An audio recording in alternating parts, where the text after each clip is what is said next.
রহমান রহিম আল্লাহ তাআলার নামে। শপথ সেই ফেরেশতাদের যারা নির্মমভাবে অবিশ্বাসীদের আত্মা ছিনিয়ে আনে।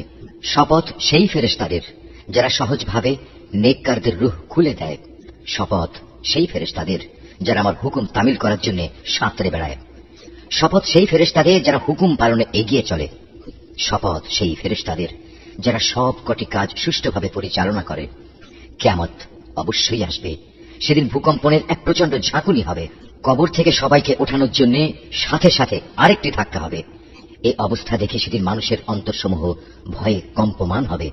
তাদের সবার দৃষ্টি হবে সেদিন নিম্নগামী ও ভীত সন্ত্রস্ত। কাফেররা বলল, সত্যি কি আমাদের আগের অবস্থায় ফিরিয়ে নেওয়া হবে, আমরা পচে গলে হাড্ডিতে পরিণত হয়ে যাওয়ার পরও? তারা এও বলেছে, যদি আমাদের আগের জীবনে ফিরিয়ে নেওয়া হয় তাহলে সেটা তো হবে খুবই লোকসানের বিষয়। অবশ্যই তা হবে বড় ধরনের একটি গর্জন। এ গর্জন শেষ না হতেই দেখা যাবে তারা কবর থেকে উঠে জমিনের উপর সমবেত হয়ে গেছে। হে নবী, তোমার কাছে কি মুসার কাহিনী পৌঁছেছে? তাকে যখন তার মালিক পবিত্র তুয়া উপত্যকায় ডেকে বলেছিলেন, যাও ফেরাউনের কাছে, কারণ সে বিদ্রোহ করেছে, তাকে জিজ্ঞেস করো তুমি কি ঈমান এনে পবিত্র হতে চাও। তাকে এও বলো, আমি তোমাকে তোমার মালিকের কাছে পৌঁছার একটা পথ দেখাতে পারি, এতে তুমি হয়তো তাকে ভয় করবে। অতঃপর সে তাকে আমার পক্ষ থেকে নবুয়তের বড় একটি নিদর্শন দেখালো, কিন্তু সে ব্যক্তি নবীকে মিথ্যা সাব্যস্ত করল এবং সে তার বিরুদ্ধাচরণ করল। অতঃপর ষড়যন্ত্র করার মানুষে সে পেছনে ফিরে গেল। সে লোকজন জড়ো করল এবং তাদের ডাক দিল। তারপর বলল, আমি হচ্ছি তোমাদের সবচেয়ে বড় রব। অবশেষে আল্লাহ তাআলা তাকে আখিরাত ও দুনিয়ার আযাবে পাকড়াও করলেন। অবশ্যই এমন সব লোকের জন্য এতে শিক্ষার নিদর্শন রয়েছে যারা আল্লাহ তাআলাকে ভয় করে। তোমরা বলো, তোমাদের দ্বিতীয়বার সৃষ্টি করা কি বেশি কঠিন, না আকাশ সৃষ্টি করা বেশি কঠিন? আল্লাহ তাআলা তা বানিয়েছেন। আল্লাহ তাআলা শূন্যের মাঝে তা উঁচু করে রেখেছেন, অতঃপর সুবিন্যস্ত করেছেন। তিনি রাতকে অন্ধকারে চাদর দিয়ে ঢেকে রেখেছেন, আবার তা থেকে আলো দিয়ে দিনকে বের করে এনেছেন। এরপর জমিনকে তিনি বিছানার মতো করে বিছিয়ে দিয়েছেন।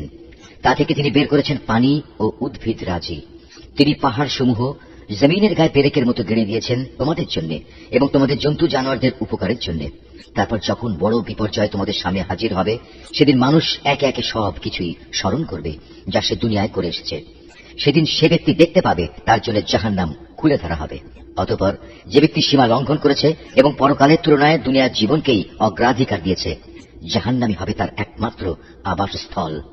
আবার যে ব্যক্তি তার মালিকের সামনে দাঁড়ানোর এ দিনকে ভয় করেছে এবং এ ভয়ে নিজের নফসকে কামনা বাসনা থেকে বিরত রেখেছে, অবশ্যই জান্নাত হবে তার ঠিকানা। তারা তোমার কাছে জানতে চায় কিয়ামত কখন সংঘটিত হবে। তুমি তাদের বলে দাও, সে সময়ের কথা বর্ণনা করার সাথে তোমার কি সম্পর্ক, তা তুমি জানবে কি করে? তার আগমনের চূড়ান্ত জ্ঞান একমাত্র তোমার মালিকের কাছেই রয়েছে। তুমি হচ্ছ সাবধানকারী সে ব্যক্তির জন্য যে একে ভয় করে।